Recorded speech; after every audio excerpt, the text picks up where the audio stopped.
नमस्ते प्रणाम, मैं किशन रेड्डी और मैं आ रहा हूँ 22 अप्रैल को Ekana stadium Lucknow Super Giants team को जिताने के लिए और सपोर्ट करने के लिए।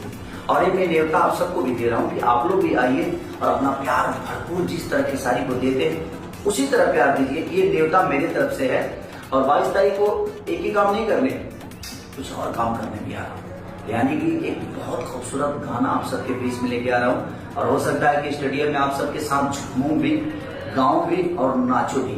तो आप लोग 22 अप्रैल को आइए एकना स्टेडियम लखनऊ सुपर जायंट्स को जिताने के लिए, सपोर्ट करने के लिए और ढेर सारा प्यार करने के लिए। लव इट, वेट करो ना आप सबका। इस आईपीएल लखनऊ सुपर जायंट ऐसे अदब से हराएंगे कि पूरा इंडिया ही ली बाबू, खाली तू देखत जा।